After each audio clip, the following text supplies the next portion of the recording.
Ada soalan kita nak? Bismillahirrahmanirrahim. Okey. Boleh. Apa yang dia? Alright. Okay, a'udzubillahi minasyaitonirrajim. Bismillahirrahmanirrahim.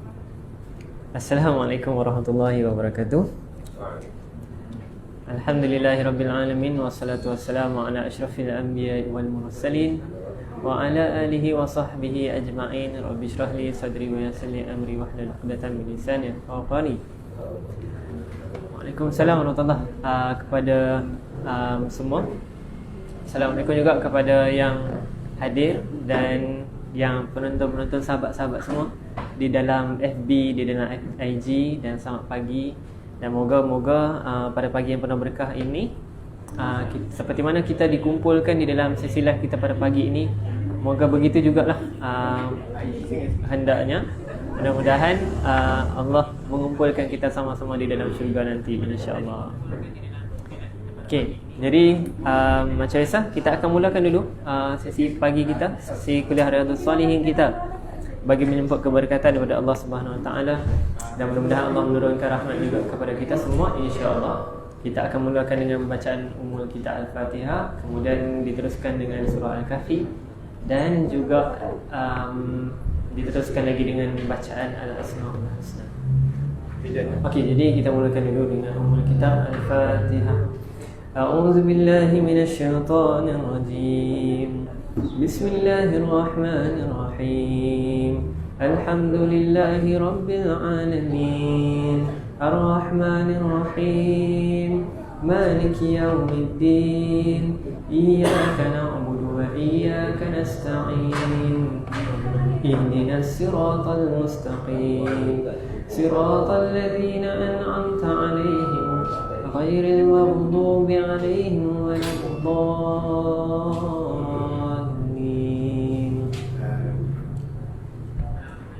Bismillahirrahmanirrahim.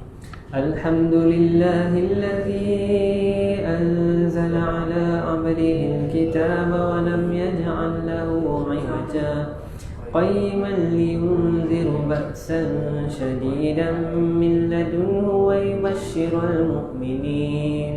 ويبشر المؤمنين الذين يعملون الصالحات أن لهم أجرا حسنا ماكثين فيه أبدا وينذر الذين قالوا اتخذ الله ولدا ما لهم به من علم ولا لآبائهم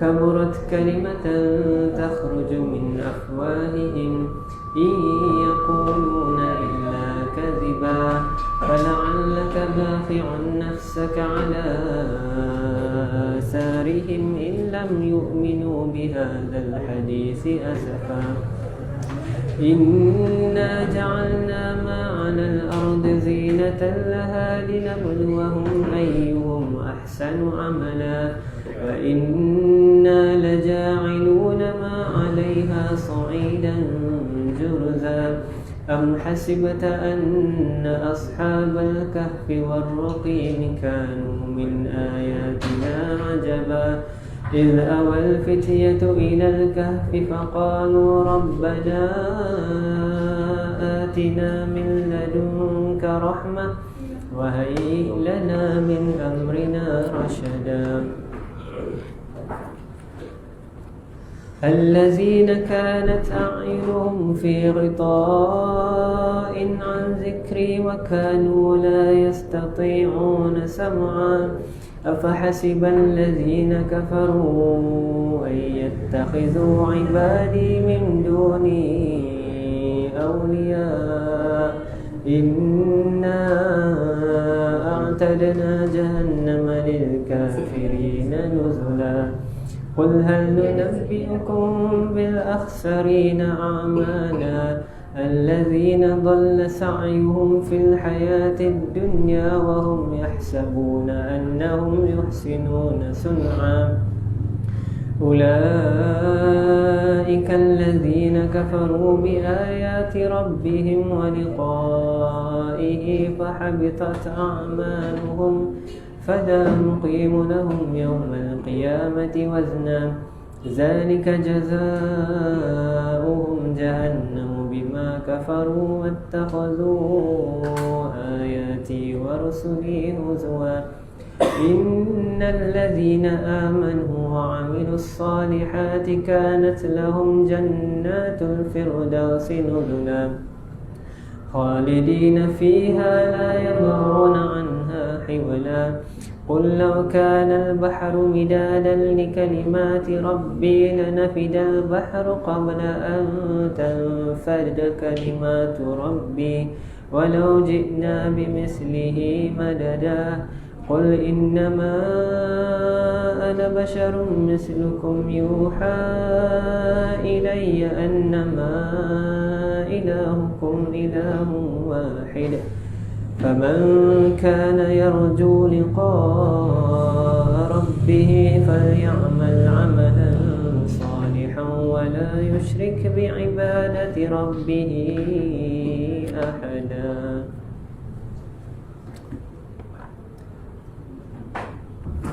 Okay, jadi kita akan teruskan lagi dengan bacaan Asmaul Husna. Ada kalimatika kullama zakaraka zakiruna wa ghafala an zikrihi ghafilun.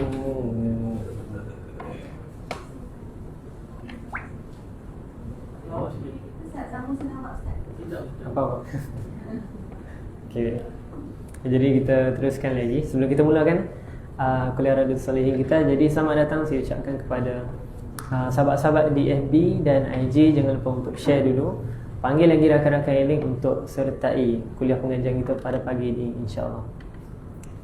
Jadi kita selawat sikit. Okay.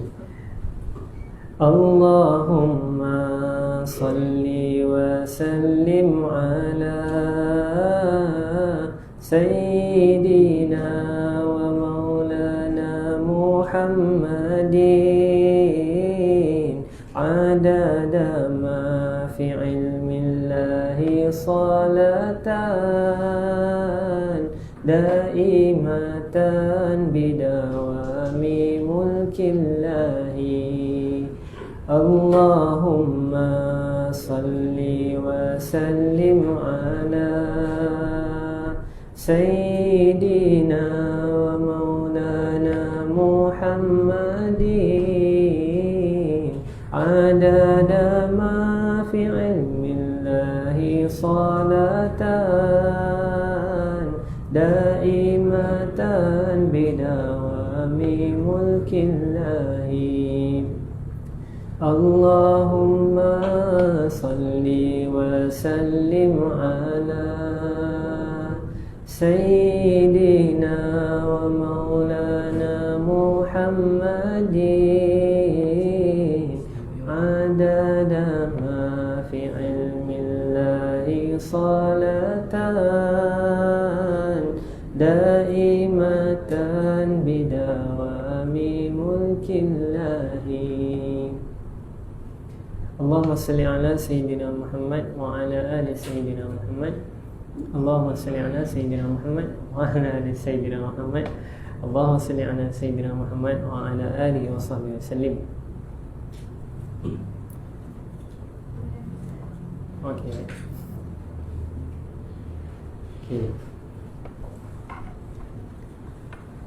Kita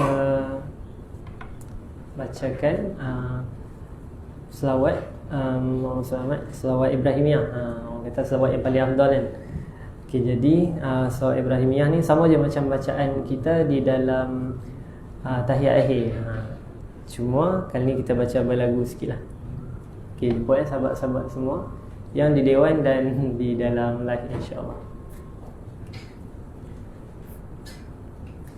Allahumma salli ala Sayyidina Muhammadin wa ala آل سيدنا محمد كما صليت على سيدنا إبراهيم وعلى آل سيدنا إبراهيم وبارك على سيدنا محمد وعلى آل سيدنا محمد كما باركت على سيدنا إبراهيم وعلى آل سيدنا إبراهيم في العالمين إنك حميد مجيد حميد مجيد. اللهم صل على سيدنا محمد وعلى آل سيدنا محمد كما صليت على سيدنا إبراهيم وعلى آل سيدنا إبراهيم وبارك على سيدنا محمد وعلى آل سيدنا محمد كما باركت على سيدنا إبراهيم وعلى آل سيدنا إبراهيم في العالمين إنك حميد مجيد حميد مجيد. اللهم صل على سيدنا محمد وعلى آل سيدنا محمد كما صليت على سيدنا إبراهيم وعلى آل سيدنا إبراهيم وبارك على سيدنا محمد وعلى آل سيدنا محمد كما باركت على سيدنا إبراهيم وعلى آل سيدنا إبراهيم في العالمين إنك حميد مجيد حميد مجيد. Seterusnya saya mempersilakan guru kita Al-Fadilah Ustazah Asma binti Harun untuk menyambung pengajian kuliah Riyadhus Shalihin. Dipersilakan.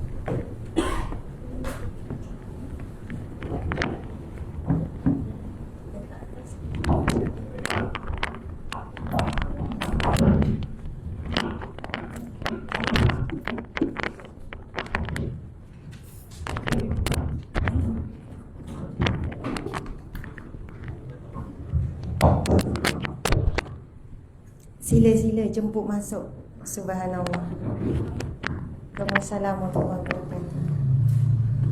Puan, mari duduk depan boleh? Sila. Anak anda ya? Anak ke? Sila masuk. Ada ruang depan. Masya Allah, bagusnya orang muda datang. Okey. Tak apa, mari duduk depan pun tak apa. Tak apa.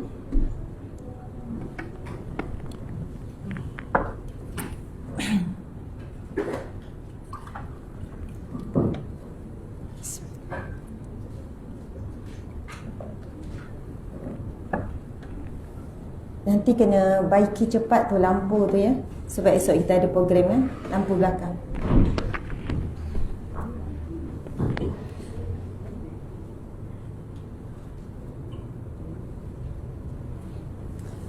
Subhanallah walhamdulillah wala ilaha illallah wallahu akbar. A'udzubillahi minasyaitonir rajim. Bismillahirrahmanirrahim. Assalamualaikum warahmatullahi wabarakatuh.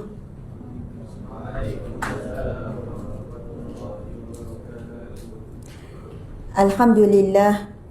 Alhamdulillahi rabbil alamin. Hamdan lillah.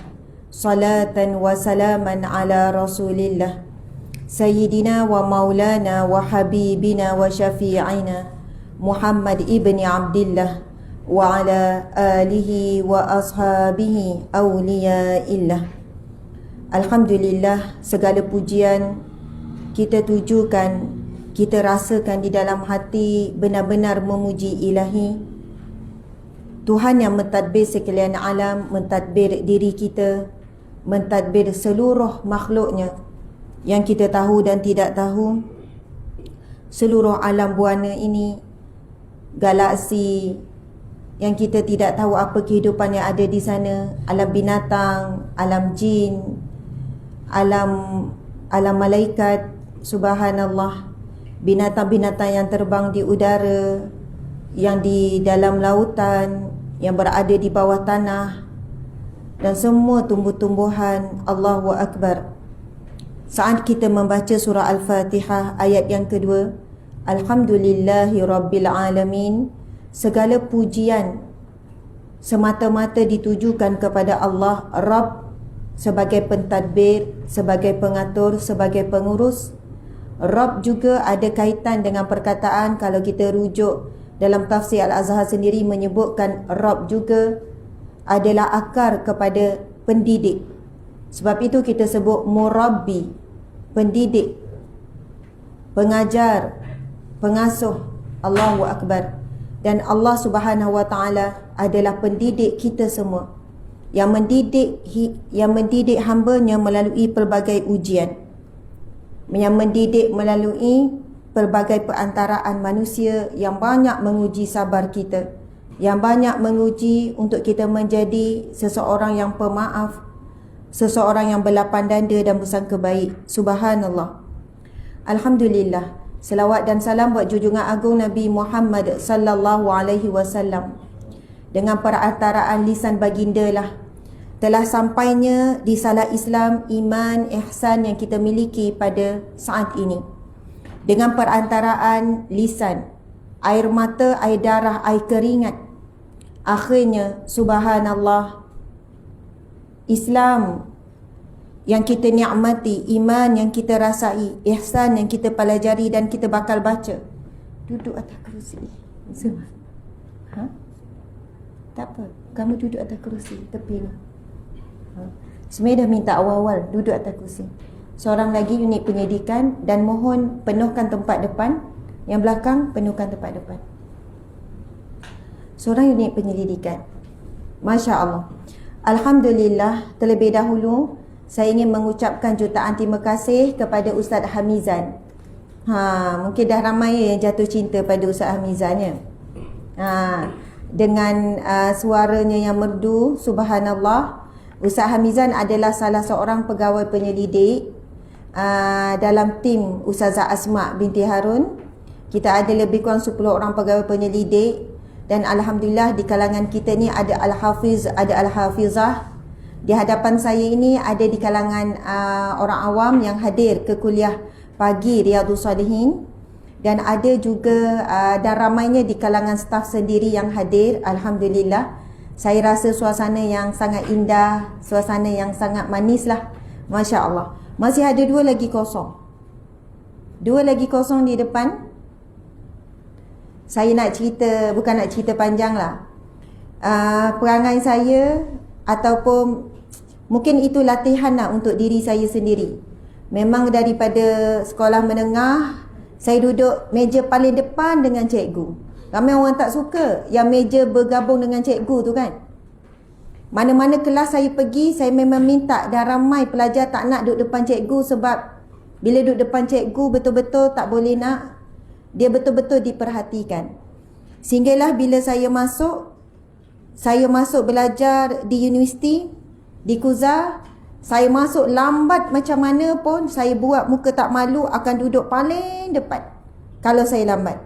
Kalau dalam dewan kuliah tu, dewan terterek tu, walaupun daripada belakang, kalau pun saya lambat, saya akan turun jika saya nampak ada walaupun kursi 1 kosong depan. Sentiasa berusaha untuk duduk di paling hadapan. Tapi ramai daripada kalangan kita kena minta, kena pujuk, kena ajak bila masuk dewan. Ada lagi kosong di depan, pilih di belakang dulu. Jadi saya harap ini adalah kali terakhir Ustazah minta untuk penuhkan di hadapan, Bila masuk terus ambil tempat di hadapan. InsyaAllah, mana unit pendidikan ya? Tak ada seorang? Yang muslimat? Ini lagi. Saya minta muslimat, senang sikit. Cuba carikan hadis Nabi SAW yang menceritakan tentang kelebihan ahli majlis ilmu yang berada di depan berbanding di tengah, berbanding di belakang. Di situ ada perbezaan, semoga memberikan motivasi dan semangat, dan kita berebut-rebut nak duduk di hadapan. Dan jika kita datang dah awal tapi dah penuh, insya-Allah sama sajalah kedudukannya, yang duduk belakang ataupun depan. Tetapi nak disebutkan di sini, ada disebut dalam hadis Nabi perbezaan di belakang dan juga di hadapan. Subhanallah. Jemput Ustaz Azmi dengan isterinya Puan Saidatul Husna. Masuk. Ada 02 kat depan ni. Masuk. Sila. Okey, insya-Allah kita dah nak mulakan.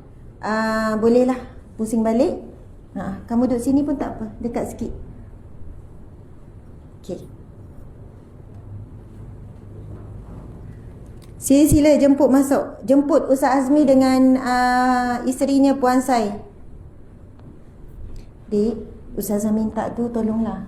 Jangan Ustazah ulang banyak kali sebab senang sikit kamu duduk situ. Masya Allah. Ini pun boleh bawa lari ni, tak guna meja. Okey. InsyaAllah kita sama-sama mulakan ya. InsyaAllah hari ini adalah kuliah Riyadhus Salihin yang tolong tulis terus ya, lain kali. Dah berapa kali dah minta. Okey, hari ini adalah siri yang ke-83. Kita masih lagi dalam bab muraqabah. Ini bab yang keberapa? Bab yang keberapa ni? Masih keawangan lagi.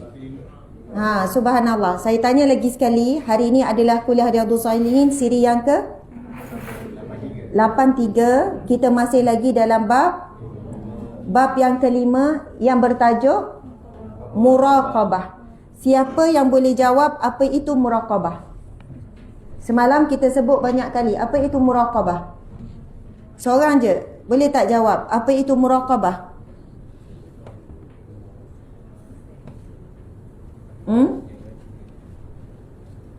Okey, seorang angkat tangan. Subhanallah, apa itu muraqabah? Ada yang tanya, Ustazah kat mana ni? InsyaAllah pada setiap pagi kita akan mengadakan kuliah Riyadhus Salihin bertempat di Dewan Sayyidatina Asma. Tempatnya adalah di Senawang, Negeri Sembilan. Senawang, Seremban, Negeri Sembilan. Dan kita buka kepada orang awam dan siapa saja boleh datang daripada Negeri Sembilan ataupun mungkin ada negeri lain nak datang pun dijemput daripada Selangor ke Melaka ke boleh. Jadi kita mula jam 7, kita insya-Allah akan berakhir jam 8. Kita akan buat secara konsisten, insya-Allah istiqamah. Jika ada hari yang saya tidak dapat, contohnya saya berada di Mekah ataupun outstation dan sebagainya, maka insya-Allah akan digantikan oleh para ustaz dan ustazah yang berada di sini. Di kalangan kami. Subhanallah, sila duduk. Masya-Allah. Semalam lagi saya duk tengok dan saya duk sebut, sebenarnya dah lama dah ni lampu belakang tu jadi malap ya. Kena settle juga macam mana pun hari ni jadi malap di belakang. Okey, sahabat-sahabat dimati Allah sekalian, insya-Allah seorang jawab apa itu muraqabah? Betul, Ustaz Adib menjawab diawasi. Muraqabah membawa maksud pengawasan. Maksudnya satu ilmu yang kita nak belajar merasai bahawasanya Allah mengawasi kita. Allah bersama dengan kita. Antara seorang manusia adanya Allah. Antara dua orang manusia yang ketiga adanya Allah. Antara tiga orang manusia yang keempat adanya Allah. Dan sekarang mungkin di kalangan kita ni lebih kurang dalam 50-60 orang, yang ke-61 adalah Allah. Dan ini disebutkan dalam hadis yang kita bacakan semalam, yang mana kita sama-sama baca satu bukan hadis, subhanallah, ia adalah satu firman Allah dalam surah Al-Mujadalah ayat yang ke-7. Allahu Akbar. Kadang-kadang sahabat-sahabat muslimin muslimat yang dirahmati Allah sekalian, bila kita tadabbur dan baca kitab macam ni, ayatnya adalah seolah-olah kita tidak pernah jumpa dan baca ayat Al-Quran. Kita memang selalu baca ayat Al-Quran, tetapi perasan atau tidak, bila kita baca macam ni dalam majlis ilmu seperti ini, seolah-olahnya macam tak pernah jumpa ayat ni. Itu yang Ustaz Luqman Makhtar tu, dia keluarkan buku hijau yang kita jual tu, ayat Quran yang belum pernah dibaca. Kalau kita fikir balik, kita dah khatam dah 30 juzuk, semua ayat Quran dah kita pernah baca. Tetapi maksud dia bila saya tanya adalah ayat-ayat yang dia pilih, ayat-ayat yang sangat menusuk hati, yang mana bila kita baca terjemahan dan syarah, barulah kita rasa macam tak pernah jumpa ayat ni. Sama ketika saya mendapat ayat surah Ghafir ayat 44. Saat saya sangat diuji ketika itu, pelbagai perasaan datang, pelbagai ujian datang. Semalam pun kita cerita orang yang ada masalah anxiety, masalah depression disorder. Dan ketika saya dapat ayat tu, saya juga menyebutkan perkara yang sama, seolah-olah saya tak pernah jumpa ayat ni. Allahu Akbar. Jadi kita baca lagi sekali untuk hari ini sebelum nak bacakan hadis yang panjang ni. Tolong perlahankan ikon. Cuba baca, tengok muka surat 80 kan? Firman Allah dalam surah Al-Mujadalah ayat yang ke-7. Yang bermaksud, jumpa tak ni? Bahagian atas tu. Dik, Ustazah nampak kamu tak jumpa bahagian atas. Muka surat 80 bahagian atas sebelah kiri. Muka surat 80. 80 mana dik? Muka surat 80. Okey, bahagian atas. Okey. Tidakkah engkau perhatikan bahawa Allah mengetahui apa yang ada di langit dan apa yang ada di bumi? Tidak ada perbicaraan rahsia antara 3 orang, melainkan dialah yang keempatnya. Dan tidak ada 5 orang, melainkan dialah yang keenamnya. Dan tidak ada yang kurang daripada itu atau lebih banyak, melainkan dia pasti ada bersama mereka dimanapun mereka berada. Kemudian dia akan memberitakan kepada mereka pada hari kiamat apa yang telah mereka kerjakan. Sesungguhnya Allah Maha mengetahui segala sesuatu. Subhanallah. Allahu Akbar. Boleh ya kita jemput adinda, anak anda masuk. Kita boleh saja duduk dekat ruang tengah. Boleh duduk ya. Okey, kalau ada tetamu luar kita utamakan ya. Subhanallah. Sahabat-sahabat muslimin muslimat dimati Allah sekalian, ingatlah, saat kita keseorangan tidak ada sesiapa yang bersama dan memahami kita, adanya Allah bersama. Ingatlah saat kita bermaksiat, sedang mengata, mengumpat ataupun mengeji manusia lain dalam keadaan sembunyi, dalam keadaan berduaan, dalam keadaan bertigaan, dalam grup WhatsApp dan sebagainya, ingatlah adanya Allah pihak yang ketiga, pihak yang keempat dan seterusnya. Maka bila kita ada perasaan seperti itu, maka ia bermaksud kita ada keimanan bahawasanya kita rasa diawasi oleh Allah Subhanahu Wa Taala. Ada pekerja, ada orang yang bila ada bos dia akan buat kerja sungguh-sungguh. Bila ada CCTV yang memerhatikan kerja dia, dia akan buat kerja sungguh-sungguh. Tetapi ada manusia yang ada keimanan merasakan bahawa CCTV Allah sentiasa terpasang untuknya. CCTV Allah jauh lebih tepat daripada pandangan manusia. Kalau bos duduk depan kita, takkan kita nak main game kan? Takkan kita nak main phone kan? Takkan nak buka Shopee kan? Kalau bos ada depan duduk tengok kerja kita, kita akan sangat menjaga. Tetapi bos tak boleh baca isi hati kita. Bos tak boleh tembus pandangannya jauh ke dalam lubuk hati kita. Tetapi Allah bila melihat kita melakukan sesuatu, bila kita berbicara dengan manusia, bila kita melunaskan tanggungjawab, Allah melihat tembus ke dalam hati kita. Allahu Akbar. Subhanallah. Okey, insya-Allah muslimin muslimat, sekarang kita akan membacakan hadis yang panjang. Dan hadis ini merupakan satu pangkal ataupun pokok kepada hadis Nabi SAW. Dan ia adalah pokok kepada ilmu. Dia adalah satu akar yang bercambahnya ilmu akidah, ilmu ibadah dan ilmu tasawuf. Masya Allah. Hadis ini diberi nama hadis Jibril alaihi salam. Nanti kita tengok kenapa hadis ini dinamakan hadis Jibril. Subhanallah, sahabat-sahabat yang berada di online, saya sedang berada di Dewan Sayyidatina Asma. InsyaAllah ada yang tanya bagaimana nak mengikuti. Anda boleh ikut yang jauh secara online. Kita buka kitab Riyadhus Salihin. Dan ya, Alhamdulillah kita bersama dengan sahabat-sahabat yang di Dewan. Masya Allah, daripada orang awam dan juga di kalangan staf. Okey, hadis ini panjang dan ramai pendakwah ataupun penceramah yang terus baca terjemahan. Dan saya pasti di antara kita ada yang tidak pernah membacakan matan hadis. Yang biasanya kita adalah dengar tok guru, ustaz, ustazah baca hadis, kemudian kita dengar terjemahan. Al-Quran pula di kalangan kita ramai yang baca Al-Quran tapi tak baca terjemahan. Hadis pula kita cenderung membaca terjemahan terus tanpa membaca matan. Surat cinta Allah, Al-Quran. Surat cinta Nabi, hadis Nabi. Bila kita baca Al-Quran, kita tahu itu kalamullah. Bila kita baca hadis Nabi, kita tahu itu adalah kalamun Nabi sallallahu alaihi wasallam. Jadi siapa yang cinta, rindu, yang menyatakan bahawasanya kita ni dalam hati kita ni ada rasa cinta kepada Nabi, maka sudah tentu kita akan membaca kalam Nabi. Kalau kita baca terus terjemahan, ya, itu adalah pengertian kepada kalam Nabi. Lalu bila kita baca matan, insya-Allah membawa maksud kita membaca apa yang pernah dilafazkan oleh Nabi sallallahu alaihi wasallam. Allahu akbar, subhanallah. Ramai bila saya kuliah, biasa saya akan minta jemaah akan sama-sama baca hadis Nabi pendek ataupun panjang. Dan akhirnya ada makcik-makcik kata, ustazah umur dah 60-70 ni kali pertama membaca matan hadis Nabi sallallahu alaihi wasallam. Allahu akbar.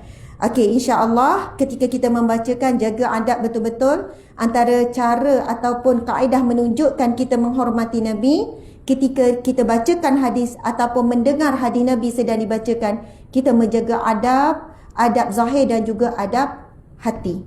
Subhanallah. Zahir ramai orang dilihat khusyuk, tapi hatinya menerawang. Jadi biarlah zahir kita khusyuk, hati juga khusyuk. Subhanallah. Okey. Kuatkan suara ya. Semuanya baca dengan kuat. Masya Allah. Okey, sahabat-sahabat yang di live pun lebih kurang dalam hampir 4K. Saya minta sahabat-sahabat walaupun sedang drive ke, sedang apa sajalah bersiap ke, duduk di mana saja, anda boleh saja ikut. Sebab saya bukan baca laju, boleh saja ikut perkataan demi perkataan, insya-Allah. Siapa yang dah ada kitab dan yang belum ada kitab, yang belajar secara online, maka boleh saja pergi ke link Shopee ataupun WhatsApp yang kita kongsikan, link WhatsApp. Kami ada jual kitab ini. Subhanallah, sebuah kitab yang ditulis oleh Imam Nawawi yang bernama Riyadhus Salihin, Taman Orang Soleh. Saya dah banyak kali dah ulang kelebihan tentang kitab ini. Jadi boleh tengok kuliah-kuliah yang sebelum ini. Sekarang kita sedang membuka muka surat 81. Kita akan baca satu hadis Nabi yang dinamakan hadis Jibril. Okey, are you ready? Lembutnya, subhanallah. Bersedia ke? Yeah. Masya Allah, alhamdulillah. Dik, kenapa ya?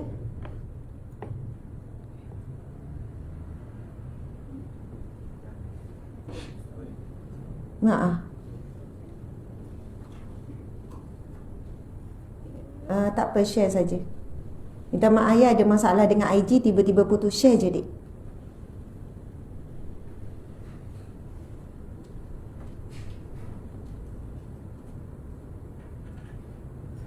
Okey.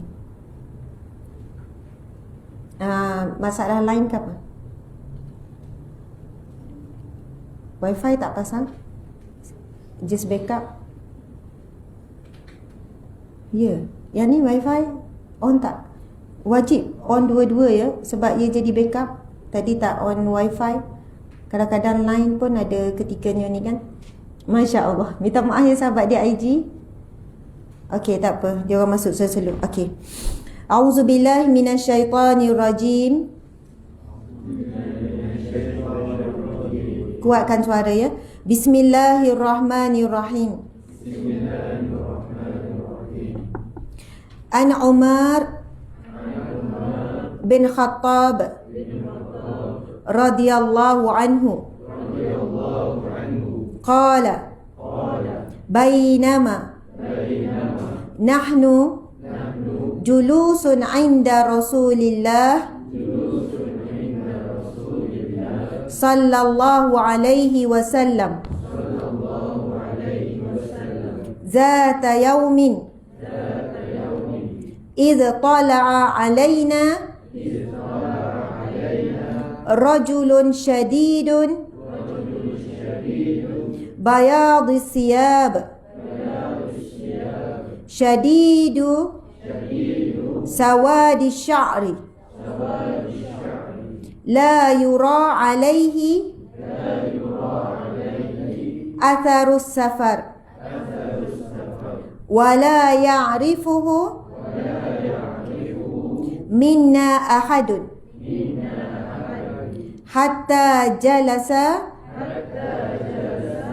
ila nabiyyi sallallahu alaihi wasallam fa asnada rukbatayhi ila rukbatayhi wa wada'a kaffayhi ala fakhidayhi wa qala ya Muhammad akhbirni 'anil Islam faqala Rasulullah sallallahu alaihi wasallam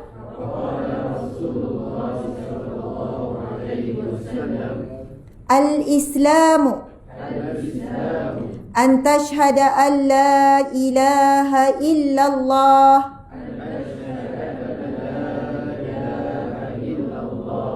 wa anna Muhammadar Rasulullah wa tuqimas salah wa tu'tiz zakah wa tasuma Ramadan wa tahujjal baita in istata'ta ilaihi sabila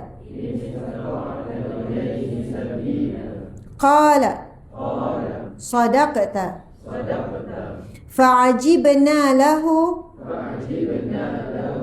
yas'aluhu wa yusaddiquhu qala fa'akhbirni 'anil iman qala an tu'mina billah wa malaikatihi wa kutubihi wa rusulihi wal yaumil akhir wa tu'mina bil qadari khairihi wa syarrihi qala sadaqta qala fa akhbirni 'anil ihsan qala an ta'budallaha ka'annaka tarahu fa illam takun tarah fa innahu yarak qala fa akhbirni 'anis sa'ah qala mal mas'ulu anha bi'a'lama minas sa'il qala fa akhbirni an amaratiha qala an talidal amatu rabbataha wa antaral khufata al-urata al-alata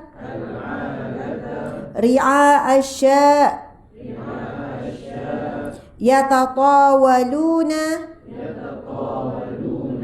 fil bunyan summa intalaqa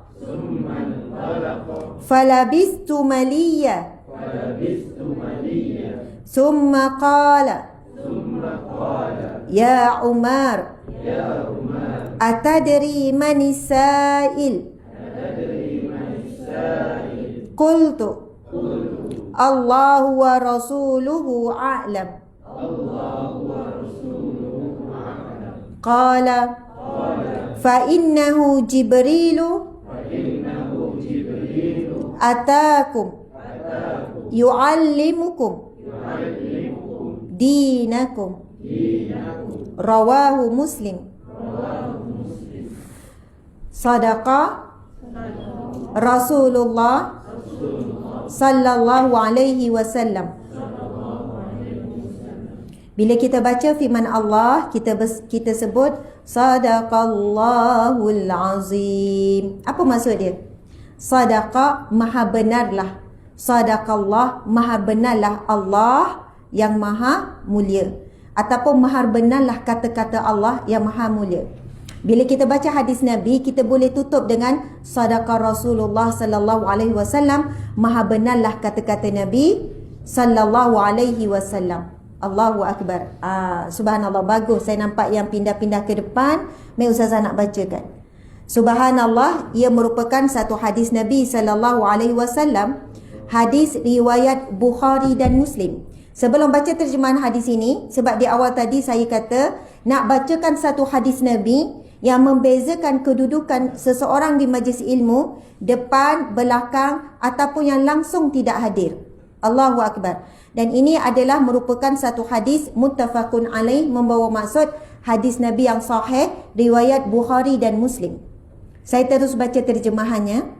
Daripada Abu Waqid Al-Haris bin Auf radhiyallahu anhu bahawa Rasulullah sallallahu alaihi wasallam ketika sedang duduk di masjid dan orang-orang sedang bersamanya, tiba-tiba datanglah 3 orang. Maka 2 orang menghampiri Rasulullah sallallahu alaihi wasallam, sedangkan yang satu lagi pergi. Maksudnya suasana ni bukan ketika solat. Rasulullah duduk dan mereka pun melihat Rasulullah sedang duduk. Boleh jadi Rasulullah ingin menyampaikan ilmu. Subhanallah.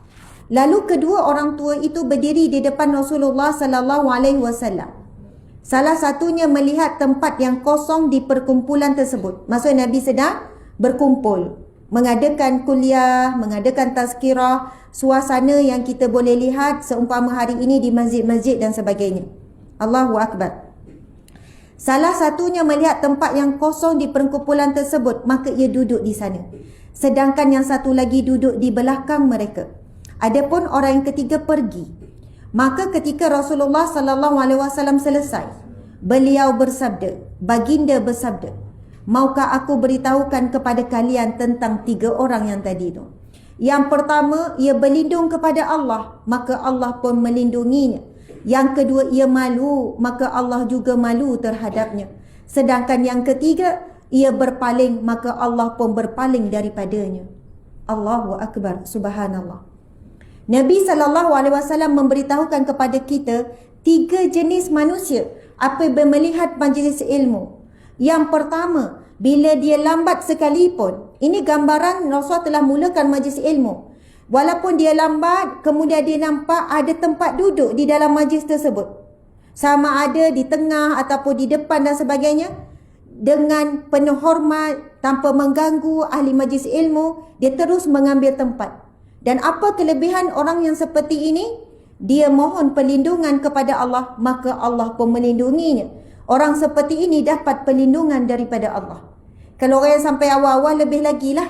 Subhanallah. Kemudian golongan yang kedua, dia datang sama dengan yang 3 orang ni datang serentak. Betul kan? Yang kedua pula, dia duduk belakang. Maksudnya, kalau boleh, tak nak orang tahu dia datang lambat. Mungkin kalau dalam dewan ni, dia terus duduk tepi tu. Bila dah selesai, saya datang ustazah, tapi malu sebab nampak orang dah ramai. Kan ramai juga macam tu. Terus dia bersembunyi. Kalau boleh, dia tak nak orang nampak dia datang dan tak nak juga nampak dia pergi. Dia duduk tempat yang tersembunyi. Nabi kata, dia malu terhadap Allah dan Allah juga malu terhadapnya. Orang yang malu-malu menuntut ilmu bukanlah satu sifat malu yang terpuji. Kemudian golongan yang ketiga. Yang ketiga kan terus balik. Oh, pokok dah mula. Malu lah. Tak apa lain kali lah. Aku kalau dah lambat ni memang tak ada lah. Macam tu kan. Subhanallah. Tetapi Nabi menyebutkan, Masya Allah, mana telefon ni bukan telefon personal ni. Tiba-tiba ada call masuk kan. Lalu Nabi SAW menyebutkan, sedangkan yang ketiga ia berpaling, maka Allah pun berpaling daripadanya. Subhanallah. Allahu Akbar. Sahabat-sahabat yang dirahmati Allah sekalian, orang yang berpaling bila melihat ada majlis ilmu, Allah juga berpaling daripadanya. Jadi sebab itu Nabi berpesan kepada kita, iza marartum bi riyadil jannah, kalau kamu nampak taman syurga iaitu majlis ilmu, farta'u, maka singgah. Wajib singgah, mengambil bekal untuk meneruskan perjalanan menuju Allah, mengambil bekal untuk meneruskan perjalanan bakal bertemu dengan kematian, berpindah alam. Kalau kita tak singgah di majlis-majlis ilmu, dan Nabi sebut farta'u bukan suruh berdiam, bukan suruh menetap, tapi Nabi minta kita singgah. Macam nak pergi Terengganu ke, nak pergi Penang ke, nak pergi Kelantan ke, nak pergi mana-mana. Mustahil kalau orang tu kata dia tak singgah mana-mana. Mustahil. Sebab wajib singgah sama ada isi minyak, ataupun pergi tandas, ataupun solat, ataupun makan. Kecuali memang dia bawa laju sungguh-sungguh, macam Ustaz Azmi kita kadang dia bawa kan. Sampai kat Terengganu tu, 3 jam, 4 jam boleh sampai. Tak melibatkan waktu solat dan sebagainya. Selamatlah ya, selamat. Akan marah pula Ustaz Azmi. Mana Ustaz Azmi? Masya Allah. Allahu Akbar. Muslimin muslimat dimati Allah sekalian. Tetapi pentingnya singgah itu supaya ada bekal untuk meneruskan perjalanan. Kalau kita kereta-kereta murah, kereta-kereta biasa ni tak isi minyak tengah jalan, terus juga tawakal. Itu bukan tawakal. Matilah tengah jalan sebab minyak habis. Subhanallah, Allahu Akbar. Begitulah kita, siapa yang tak singgah majlis ilmu, Nabi suruh singgah. Siapa yang tak singgah di majlis ilmu dalam perjalanan mengembara dia di dunia, maka dia tidak akan sampai ke destinasi yang sebenar, iaitu syurga. Dia tak akan sampai. Sebab di majlis ilmu inilah kita akan mengutip yang mana Nabi Allah Subhanahu Wa Taala berfirman, wa tazawwadu fa inna khairaz zadi taqwa. Carilah bekal, berbekallah kamu, dan sebaik-baik bekal adalah bekalan takwa. Subhanallah. Dan di mana kita nak dapat ilmu, pengetahuan, perasaan, rasa takwa, melainkan berada di majlis-majlis ilmu yang menambahkan cinta kepada akhirat, mengurang cinta kepada dunia, menambah rasa aib diri, mengurangkan melihat aib orang lain. Itu ciri-ciri majlis ilmu yang membuatkan kita rasa lebih baik selepas kita keluar. Allahu Akbar. Okey, sahabat-sahabat yang dirahmati Allah sekalian, insya-Allah sekarang kita akan bacakan terjemahan. Kadang-kadang saya tengok depan audio, kadang-kadang saya tengok live ya. Baiklah, terjemahan hadis Jibril. Hadis ini dinamakan hadis Jibril. Okey, kita tengok daripada awal. Daripada Umar bin Al-Khattab radhiyallahu anhu berkata, pada suatu hari kita sedang duduk. Sayyidina Umar ni yang bercerita ni. Suatu hari kami sedang duduk di sisi Rasulullah sallallahu alaihi wasallam. Tiba-tiba muncul di hadapan kita seorang lelaki dengan pakaian sangat putih dan rambutnya sangat hitam. Malaikat Jibril datang menyerupai seorang lelaki yang kulitnya putih bersih dan rambutnya hitam, sangat hitam, hitam legam. Tidak nampak padanya bekas perjalanan. Tidak ada seorang pun di antara kita yang mengenalnya, sehingga ia duduk di hadapan Nabi sallallahu alaihi wasallam. Lalu ia menyandarkan kedua lututnya pada kedua lutut baginda dan meletakkan kedua tangannya di atas kedua pahanya seraya berkata, Subhanallah. Boleh bayangkan tak situasi ini? Malaikat Jibril datang dalam rupa seorang lelaki, kulitnya putih bersih dan rambutnya hitam pekat. Dan Sayyidina Umar kata tidak ada pada dirinya bekas perjalanan yang jauh, namun kami semua tidak mengenalinya. Kalau tidak dikenali biasanya orang musafir. Dan biasanya kalau orang musafir, pakaiannya mesti ada bekas musafir. Kalau zaman sekarang mungkin tak ada debu, zaman tersebut adalah debu-debu padang pasir. Betul kan? Kalau zaman sekarang, kalau tanda orang musafir jauh, baju kedut-kedut. Betul tak?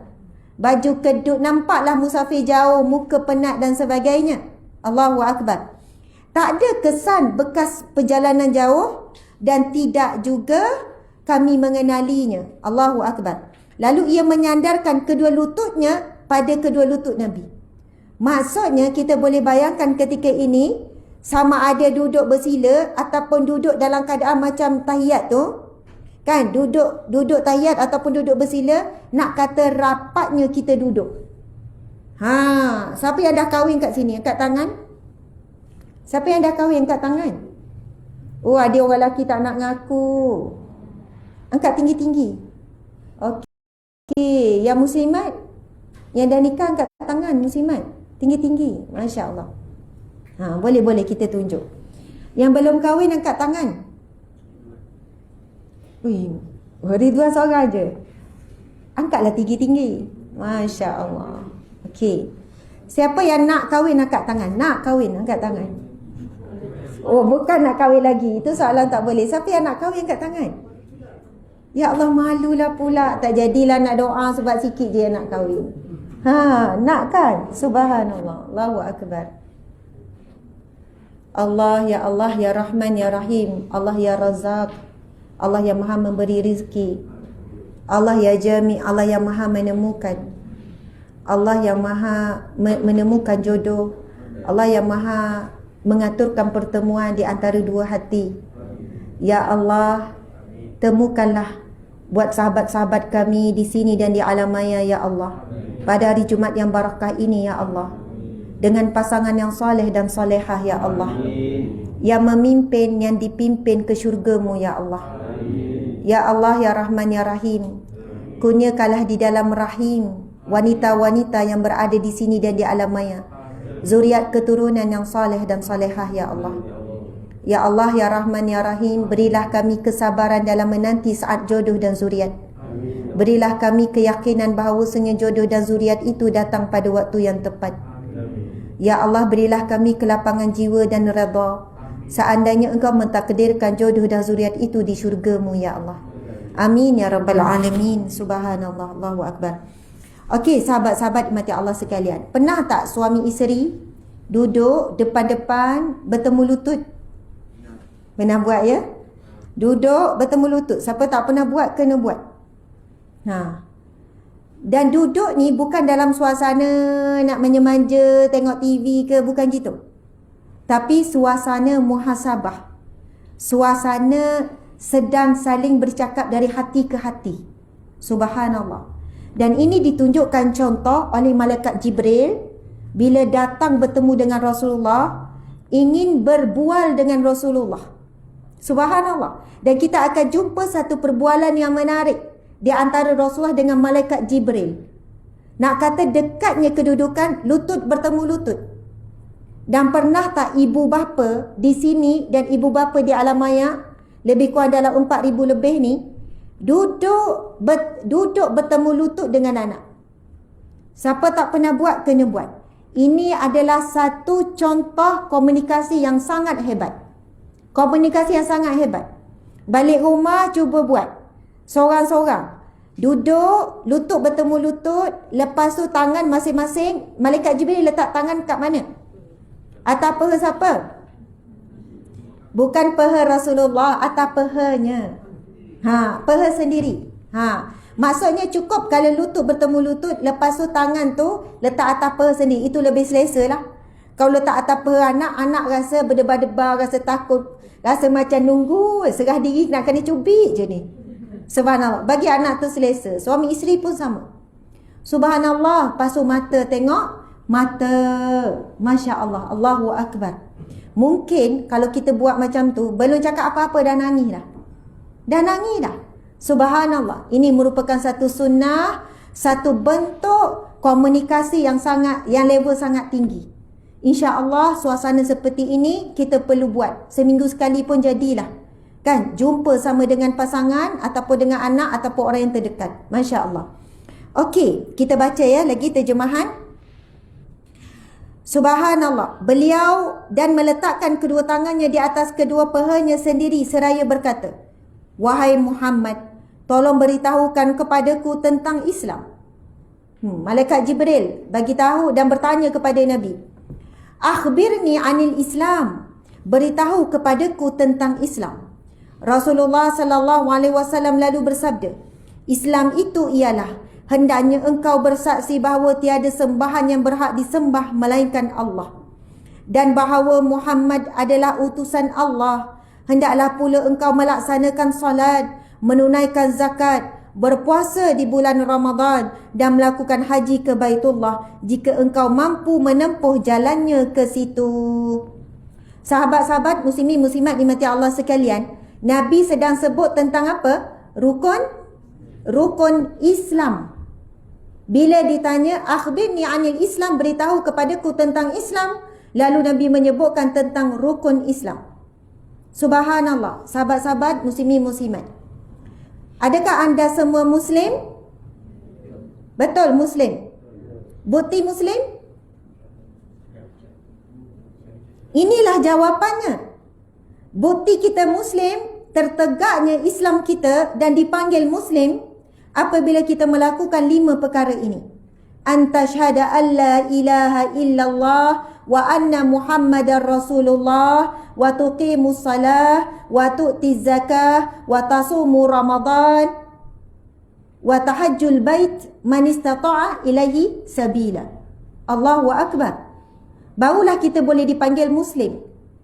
Saya akan sentuh nanti bab haji tu. Sebab bukan semudahnya kita kata kita tidak mampu menunaikan haji.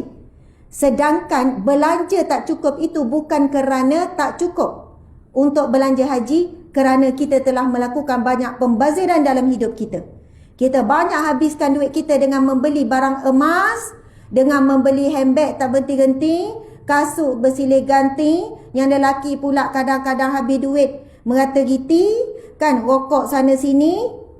Lalu kita sebut, adakah kita mampu menjawab di hadapan Allah besok bahawasanya kita tak pergi menunaikan haji kerana tidak mampu, kerana semuanya bakal dihitung oleh Allah Subhanahu Wa Taala. Kita tergolong di kalangan yang betul-betul tidak mampu ataupun betul-betul yang tidak betul-betul mahu. Kita dapati ramai yang menunaikan haji daripada negara-negara miskin, kan? Bukan nak sebut negara miskin kan marah pula. Masuk rakyat yang ramai miskin, contohnya India.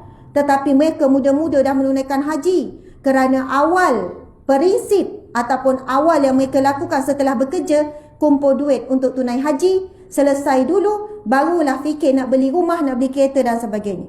Saya sedang bercakap pada diri saya sendiri sebenarnya. Tapi bagi siapa yang dah cukup dah belanja, dia dah simpan dah maksimum 10,000 ke berapa maksimum yang akan dipanggil dah senarai pendek, namun masih tidak dipanggil lagi, maka jika dia mati, insya-Allah terlepas daripada hisab berkenaan dengan kewajipan menunaikan haji. Bahkan dikatakan oleh alim ulama, siapa yang mampu, maksudnya orang kaya, yang ada kemampuan untuk menunaikan haji dengan pakej yang swasta tu, yang ada 40,000, ada 100,000, ada 200,000, sekian-sekian. Jika dia mampu tetapi dia masih tetap menunggu untuk giliran yang dipanggil muassasah tu kan, maka ia di kalangan termasuk yang melalaikan menunaikan tanggungjawab haji sedangkan dia mampu, dan jika dia pergi dengan pakej dia boleh pergi dengan lebih cepat. Sebab itu seorang Muslim tertegak di atas rukun ini sebagaimana kita solat tertegak di atas 13 rukun, maka sahlah solat kita. Jadi sekarang kita Muslim tak lagi, insya-Allah.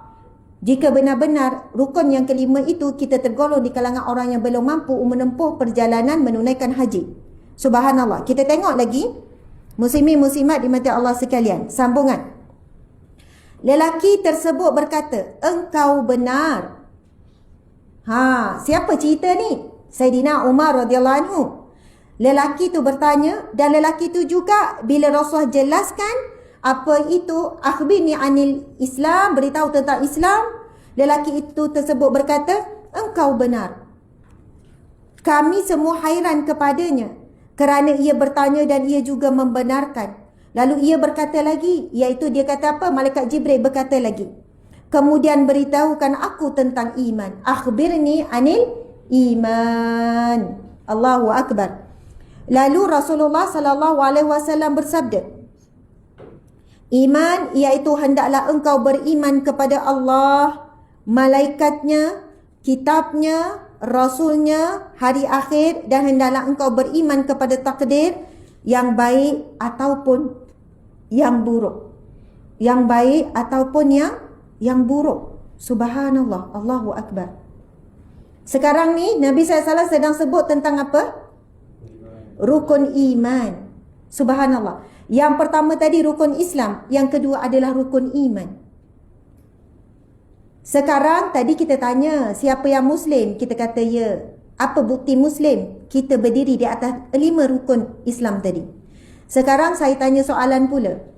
Manil mu'min? Siapa di kalangan kalian, siapa di kalangan kita yang adalah seorang mukmin, orang yang beriman? Okey, kita tanya dulu. Siapa orang Muslim angkat tangan? Siapa Muslim? Angkat tangan. Masya Allah. Okey, siapa mukmin, orang yang beriman di sini, angkat tangan. Yang tu rasa serba salah kan? Hai, betul ke tidak ni kita orang beriman ni? Masya Allah. Siapa mutaqin, orang yang bertakwa di sini, angkat tangan. Raja seorang jawab. Masya Allah. Nanti kita boleh ambil syafaat ya. Masya Allah. Sebab siapa pula muqarrabin? Muqarrabin ni orang yang dekat dengan Allah. Siapa wali Allah di sini? Wallahu a'lam. Subhanallah. Masya Allah. Siapa wali Allah? Dek, cari definisi wali Allah. Saya pernah sebut dah dalam kuliah yang sebelum ini. Siapa wali Allah? Bahkan bila kita baca definisi wali Allah, tidak mustahil pun wali Allah ada di kalangan kita. Masya Allah, tak mustahil pun. Allahu Akbar, Allahu Akbar. Nampak tu kan? Nanti kita tengok siapakah wali Allah. Masya Allah. Muslimin muslimat dimati Allah sekalian, bila kita sebut kita mukmin, orang yang beriman, orang yang beriman ini perlu tertegak di atas rukun iman. Beriman kepada Allah, beriman kepada malaikat, beriman kepada Nabi dan Rasul, beriman kepada kitab, beriman kepada hari akhirat, dan beriman kepada qada yang baik ataupun yang buruk. Antara 6 rukun iman tu, mana paling susah kita nak beriman?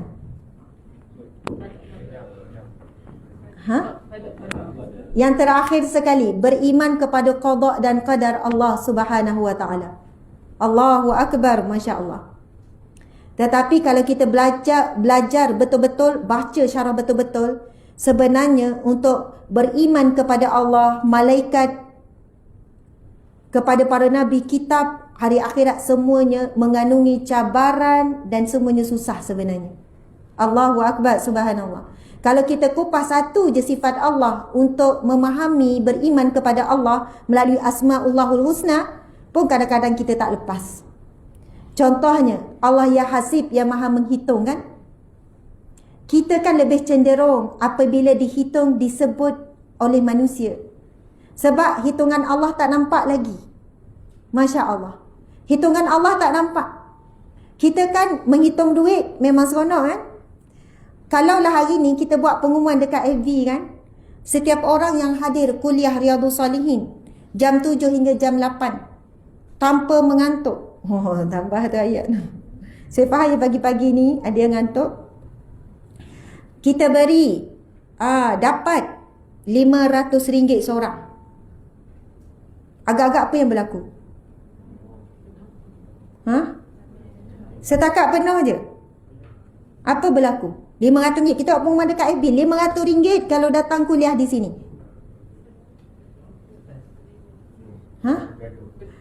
Bergaduh, parking penuh, berebut-rebut. Kuliah pukul 7 kan? Pukul 3 pagi dah ada yang beratur. Bawa 10 orang ahli keluarga dengan anak-anak cucu semua angkut. Sebab 5 kali 10 dapat RM5,000. Dapat RM5,000 pergi Langkawi kan? Betul tak ni?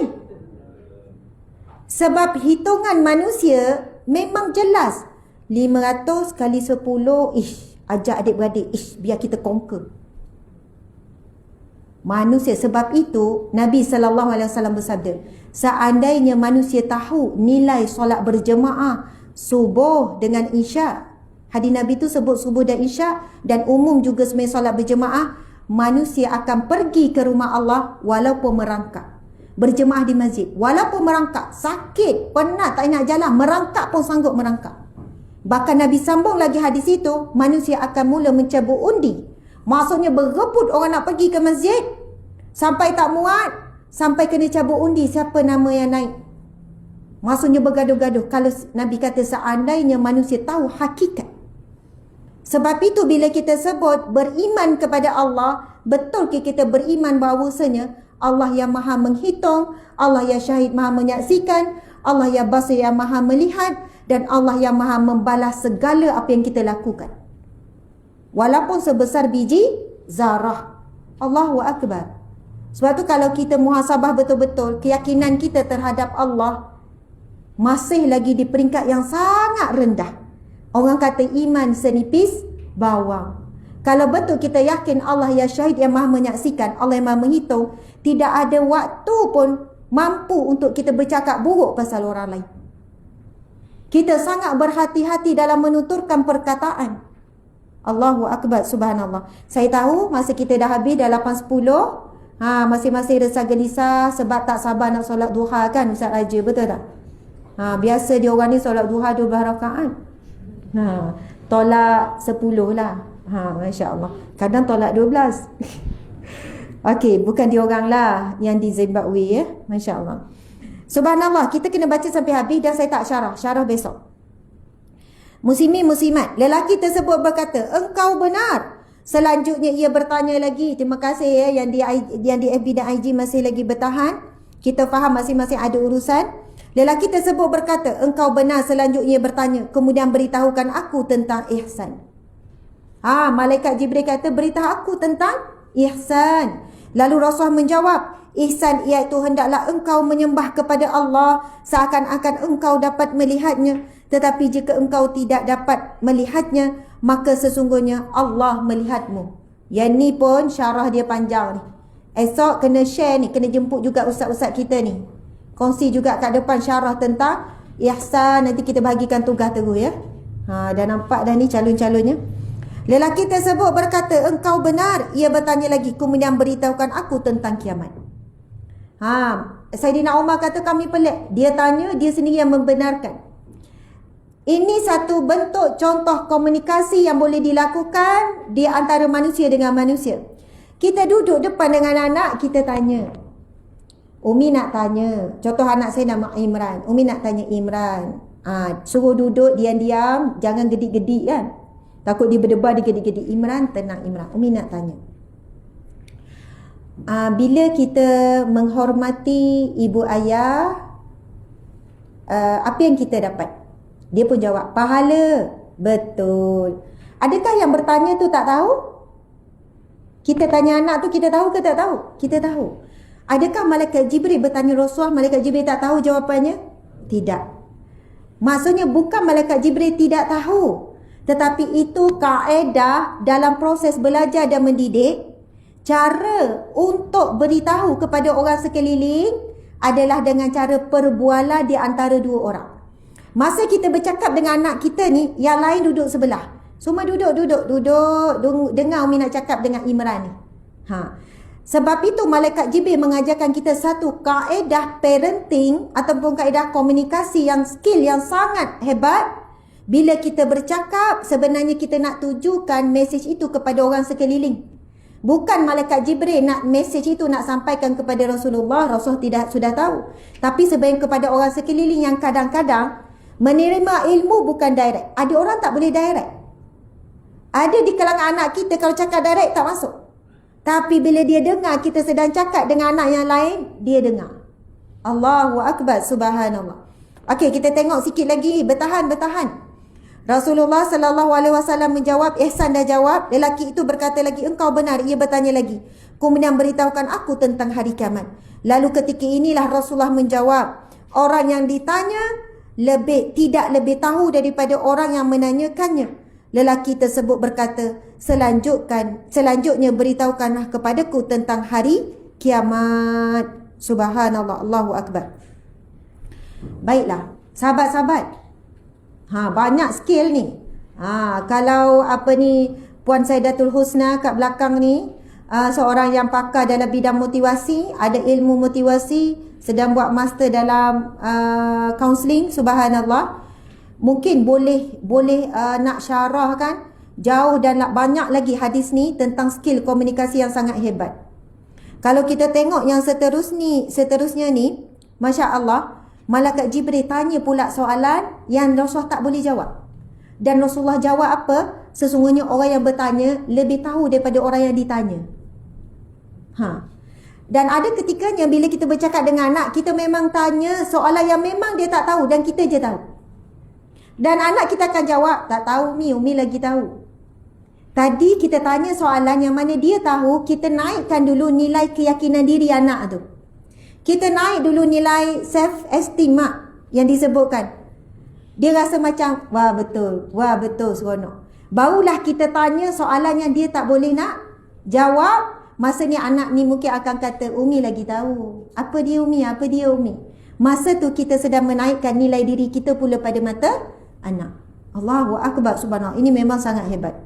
Bila tanya tentang kiamat, lalu Rasulullah SAW menjawab, sesungguhnya orang yang ditanya tidak lebih tahu daripada orang yang menanyakannya. Maksudnya, aku yang ditanya ni, saya yang ditanya tidak tahu melebihi daripada orang yang menanyakan. Lelaki tersebut berkata, selanjutnya beritahukanlah kepadaku tentang tanda-tanda kiamat. Bila Rasulullah tak boleh jawab tentang bila berlakunya kiamat, lalu Malaikat Jibril kata, okeylah, tak apa. Macam itulah, sekarang beritahukan kepadaku tanda-tanda kiamat. Jadi ini skill seterusnya. Kalau anak kita tak boleh jawab, mula bagi soalan yang tinggi. Okey, tak apa. Umi rendahkan sikit. Umi tanya soalan yang lain. Masya Allah. Dia macam main perasaan. Betul tak? Menarik kan? Bila kita belajar ni, sangat menarik. Macam main perasaan. Dan ini diajarkan komunikasi di antara malaikat dan juga manusia. Dan semua ini adalah ilham daripada Allah Subhanahu Wa Taala. Allah sedang mendidik kita. Murabbi, Rabbil Alamin, pentadbir, pentadbiah sekalian alam. Allah sedang mendidik kita. Rasulullah SAW menjawab, tanda-tandanya adalah seorang budak perempuan melahirkan tuan puterinya, dan apabila engkau melihat orang-orang yang tidak beralas kaki. Okey. Rasul menjawab adalah seorang budak perempuan melahirkan tuan puterinya. Kita akan jelaskan besok. Dan apabila engkau melihat orang-orang yang tidak beralas kaki, telanjang, orang-orang fakir dan pengembala kambing saling bermegah-megahan dalam gedung-gedung yang besar. Bukan telanjang betul-betul ni, berpakaian tapi telanjang. Setelah itu lelaki itu pergi. Saya berdiam diri beberapa saat lamanya. Kemudian Rasulullah SAW bertanya, wahai Umar, apakah engkau mengetahui siapakah lelaki yang bertanya tadi? Nabi tanya Sayyidina Umar, tahu tak siapa tadi itu? Saya menjawab, Allah dan Rasulnya lah yang lebih mengetahuinya. Lantas Rasulullah SAW bersabda, sesungguhnya orang tersebut adalah malaikat Jibril. Ia datang untuk mengajari kalian tentang agama kalian. Allahu Akbar, subhanallah. Jadi cara cikgu kadang, guru, ibu bapa, suami nak ajar isteri, isteri nak ajar suami. Boleh tak isteri ajar suami? Boleh. Bahkan kadang-kadang dalam sebuah rumah tangga, asbab hidayah datang daripada seorang isteri. Saya jumpa ramai macam ni, isteri datang nangis-nangis, Ustazah doakan suami saya. Kenapa? Suami pukul ke? Tak Ustazah, dia baik, tapi dia tak nak baca Quran, dia tak nak salat. Allahu Akbar. Saya terus kata, hebatnya puan. Allah pilih puan untuk jadi asbab hidayah dalam keluarga puan. Allah jadikan suami puan sebagai mad'u untuk didakwah. Allah jadikan anak-anak itu yang didakwah. Sebab itu orang perempuan jangan kecewa kalau dialah asyik yang mula. Mula nak ajak baca Al-Mulk, suami tak nak baca. Mula hari Jumaat nak baca Al-Kahfi, suami kata bacalah awak nak baca, jangan nak paksa-paksa saya. Jangan terus sentap kecewa, terus keluar ayat, awak kan pemimpin yang bakal ni, kalau macam ni lah pemimpin. Sebab tu anak-anak, dia dah keluar ceramah dia kan. Patutnya awak yang suruh anak-anak ni, terbalik saya pula. Tak ada terbalik pun sebenarnya. Tak ada terbalik. Sebab soal hidayah, soal menjadi pendakwah, itu adalah amanah bagi setiap manusia. Kalaulah seorang isteri yang diberi dulu kesedaran maka ia memegang amanah daripada Allah, berusaha untuk suami dan anak-anak sama-sama sedar. Tapi itulah antara ciri-ciri ikhlas atau tidak. Allah, memang perit, saya pun perit nak sebut benda ni. Memang terasa hati sendiri. Kadang-kadang saya sebut pada isi, kenapa Ustazah suami tetap tak berubah? Allah nak sampai kita ikhlas. Dan mahalnya erti ikhlas. Sehinggalah kita buat amalan tu bukan sebab suami nak suami berubah. Ustazah, saya dah doa 10 tahun suami tak berubah-berubah. Kenapa Ustazah keras sangat hati suami? Kadang-kadang saya jawab, mungkin kerana kita belum capai makam ikhlas dalam berdoa, kerana berdoa mengharapkan perubahan suami, bukan berdoa mengharapkan redha Allah ataupun pahala daripada Allah. Dan percayalah, orang yang berdoa semata-mata harap pahala daripada Allah, dia tidak akan pernah rasa letih dalam berdoa. Walaupun sehingga akhir hayat dia nak tutup mata, belum nampak suami berubah, belum nampak anak berubah. Sebab dia tahu Allah Maha memakbulkan doanya, sama ada ketika dia hidup ataupun setelah dia mati. Allahu Akbar, subhanallah. Alhamdulillah, muslimin-muslimat, kita akan sambung syarah ni pada hari Isnin minggu depan, bukan esok hari Sabtu. Esok hari Sabtu nak ajak sahabat-sahabat secara online ataupun datang ya. Kita akan ada, tak apa, kuliah duha perdana besok dengan Ustazah Asni Mansur, bertajuk Air Mata yang Menyelamatkan daripada Api Neraka Allah. Dan ini bukan daripada fikir-fikiran kita, ini daripada hadis Nabi yang sahih, yang mana sabda Nabi tentang kisah-kisah ataupun situasi air mata yang boleh jadi perisai daripada api neraka, yang boleh memadamkan api neraka Allah Subhanahu Wa Taala. Kalau syurga ada golongan yang masuk ke syurga tanpa dihisap, neraka juga ada golongan yang akan masuk tanpa dihisap. Suasana pada mahsyar yang sangat mengerikan. Neraka belum dihisap dah tarik dah ahli neraka masuk ke neraka tanpa dihisap. Namun ada air yang boleh menghentikan dan memadam api neraka tersebut. Jadi insya-Allah inilah yang bakal dikupas besok. Saya bersama Ustazah Asni Mansur, pukul 9.30 bermula. Kita buat pasal khemah, ramai-ramai datang. Biasa lebih kurang 800, 1000 orang. Kita tengoklah ikut SOP yang duduk belah-belah sana dan sebagainya. Dan boleh juga diikuti secara online. InsyaAllah penerangan siapa tentang wali Allah juga kita akan jelaskan pada minggu depan. Tapi sebab dah sebut sikit, saya sebut sikit je insyaAllah. Okey, siapakah wali Allah Subhanahu Wa Taala? Iaitu golongan yang bertakwa dan beramal soleh dengan penuh keikhlasan kepada Allah, akan diberi ganjaran di dunia dan di akhirat. Saya baca terus kesimpulan lah. Panjang ni penjelasan ni.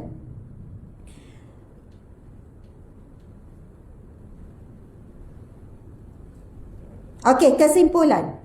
Berdasarkan kepada persoalan dan nas yang diberikan serta pandangan para ulama, dapat disimpulkan bahawa para wali Allah boleh dikenali dengan sifat keimanan dan ketakwaan mereka terhadap Allah. Dan sifat para wali Allah sentiasa mendahului perintah Allah dan syariat yang dibawa baginda daripada kehendak dirinya dan manusia. Mereka juga sentiasa menyeru kepada kebaikan dan mencegah kepada kemungkaran.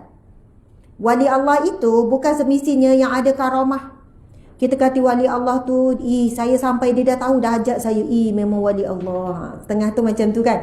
Soalannya perlu ada tanda-tanda yang tidak logik pada kalangan manusia biasa, yang menyalahi adat manusia biasa, baru kita kata itu wali Allah.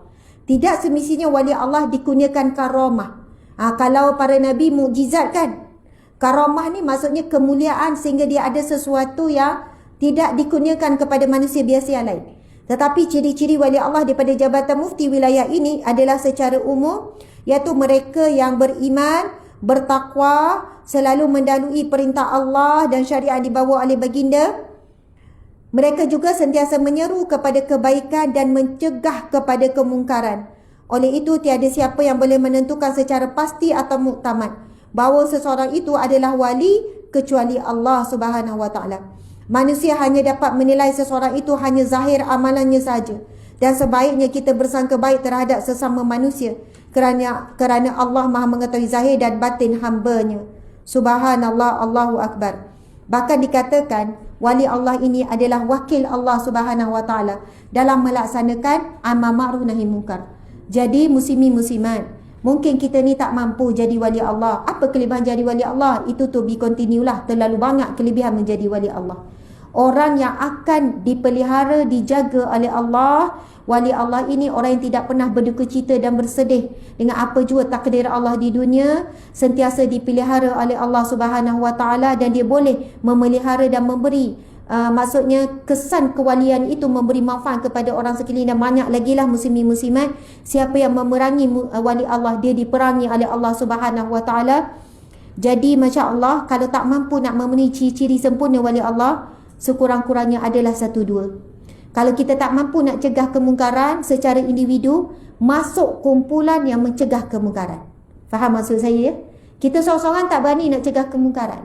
Kita masuk satu kumpulan, satu NGO ataupun satu pertubuhan. Contohnya kita sendiri ada buat gerakan nahi mungkar. Kita sendiri NGO Sahabat Amal Care, kita buat gerakan nahi mungkar melalui unit penyidikan, menghasilkan penulisan-penulisan. Subhanallah, walaupun kita tak terlibat secara langsung, tapi secara tidak langsung kita ada buat kerja nahi mungkar. Amar ma'ruf, ia bukan jauh, ia lebih mudah berbanding nahi mungkar. Kerana siapa yang buat baik biasa dipuji. Orang puji kan kalau buat baik. Bagi bantuan, bagi orang puji, oi bagusnya. Tetapi nahi mungkar, terus ada ramainya para musuh yang tidak suka membuat pekerjaan menentang kemungkaran. Subhanallah, alhamdulillah, terima kasih kepada semua. Mudah-mudahan Allah redha, Allah berkati. Wabillahi taufiq wal hidayah. Assalamualaikum warahmatullahi wabarakatuh. Kita tangguhkan dengan tasbih kafarah dan surah wal as. Bismillahirrahmanirrahim. Subhanakallahumma wa bihamdika asyhadu an la ilaha illa anta astaghfiruka wa atubu ilaih. Bismillahirrahmanirrahim. Wal as innal insana lafi khusr illa alladhina amanu wa amilus salihat وتواصوا بالحق وتواصوا بالصبر. اللهم اجعلنا من أهل جنة الفردوس بغير حساب بغير عذاب ولا تجعلنا من أهل النار. Ya Allah, golongkanlah kami semuanya ya Allah di kalangan ahli syurga Firdaus tanpa dihisab, tanpa diazab, dan jauhilah kami dan janganlah engkau golongkan kami di kalangan ahli neraka. Amin ya rabbal alamin. Subhanallah.